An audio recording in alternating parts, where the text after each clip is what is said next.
To make us some food.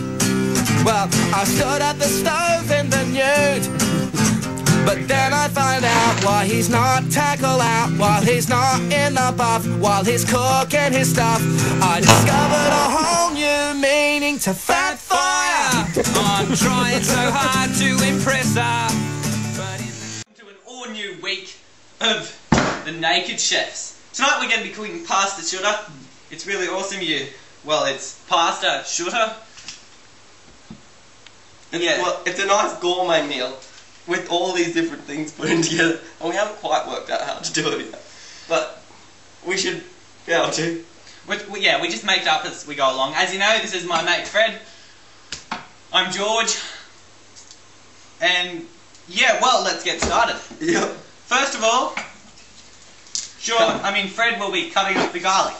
Couple of cloves of nice organic garlic. I know it's way overpriced and it's nothing different about it, but we're going to make it into nice thin slices. Now if you crush it like this, you can peel it a lot easier, and it just enhances the flavour for some reason. That's very good, Fred. Now over here I'm cutting up some onion. You got to cut both the ends off, like that, just easily like that. Then you just give it a bit of a slit like that. I'll make sure you go all the way around. Try not to cut off your fingers. Please, we are professionals. Do not try this at home. And you got to get this little turd coloured outer layer off here, because it tastes like turd. It's really bad, eh? You've got to get all of it off, even though there's a few layers, and it's a pain in the arse to do. But once you get it off, it will taste like ants if you don't cook it properly. Then you just chop it in half like this here, and then you chop it into thirds like that. Chop it down like that, nice and chunky. You want nice and chunky so you can get it. Don't cut yourself like good old Fred here. He's a bit of an amateur. See, he doesn't do this for a living like me. Chop it up nice and chunky.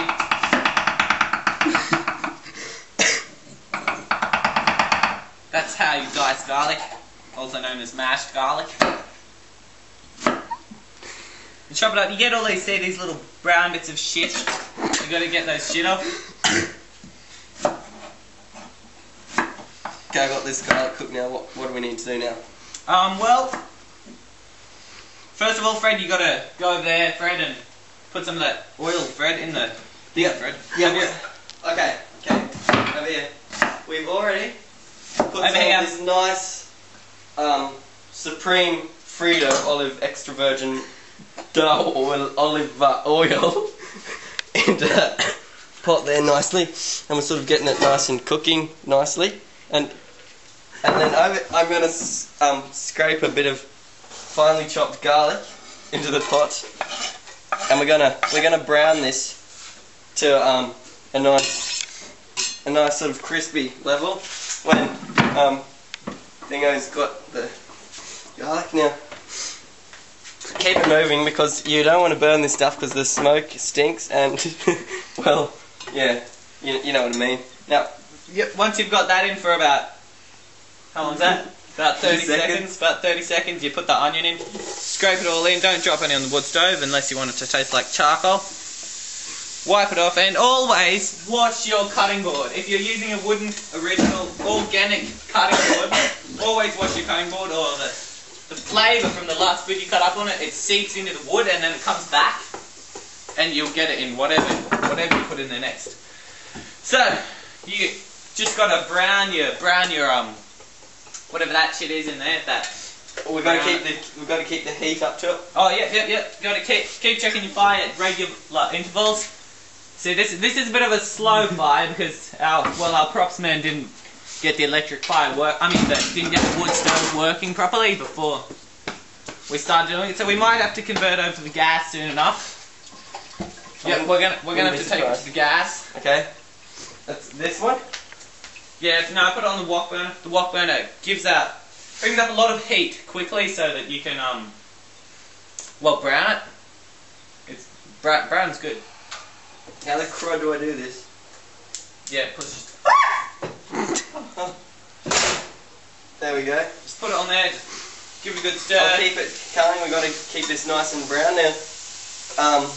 Well, what else do we put in? Oh, clean up that garlic you're doing. always clean up your mess as you go along, otherwise you'll get bits of bits of mess in with the food that you're doing. So you put the garlic back in. Every bit of food has to have its own special place, otherwise it gets sort of it gets unaware of its environment, and it can't grow properly because it's not aware of its environment. Yeah. It's like a meerkat. Over here. Go. I'll tell you later. Okay.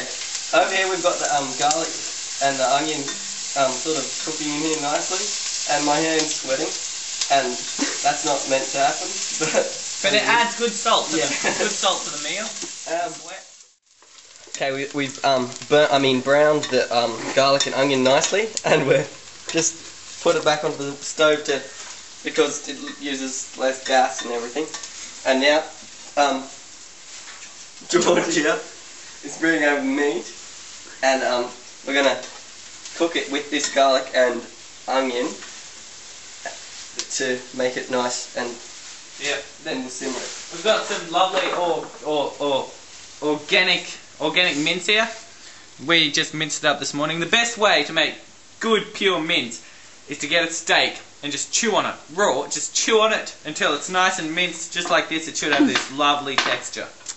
See that texture? Yeah. Look at that. That's phenomenal. Okay. So we just chuck the mince in there. Break it up. We don't want it to be nice and fine. We don't want any big chunks of it sitting in there. Because you can hurt your teeth. Yeah. It's true. You can actually hurt your teeth on mince. It's been known to happen. There was this guy, and he died because he bit down on this bit of mince. It only had to be that big. He bit down on this bit of mince. It was that big, and it broke his tooth. And his tooth went down into his throat, ground up in his belly with all the other mince that he'd been eating. It ground up in his belly, and then went into his bloodstream and just cut up all his arteries. Okay, while Duran was dribbling on and on like that, we've put some. George. George. George. Just call him Duran because that's sort of like a nickname I found for him because we live on the Duran Creek. And Duran means crud. Yeah. So it's just what we do these days.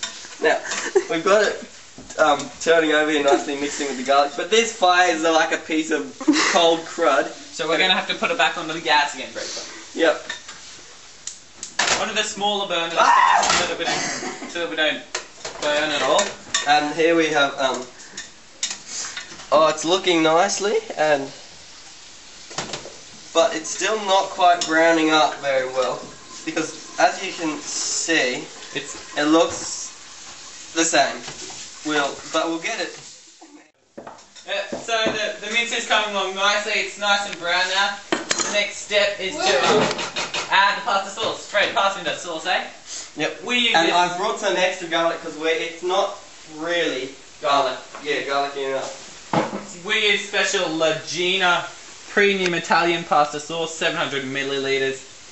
The only ingredients is tomato paste, salt, onion powder, and citric acid. Okay. But it's really healthy. Yep. And if we can get the lid off nicely, and we just put it in there. Oh, that's beautiful. And try and get all the excess out because this stuff is expensive, and we want to use it all because, scarce money is these days. What we normally do is fill it half up with water, put the lid on, shake it around a bit, and then pour all the water in there. You can do that. So you just half fill it with water, up to that little line there, nearly. Put the lid back on. Taste it, because it could be poison. You don't want to poison your guests. Give it a good shake, Have a shake. And then you just simply pour it back in like that. There's no real skill to it. Anyone could do it. Even you could do it. all your viewers at home. Tastes good too. Tastes good by itself.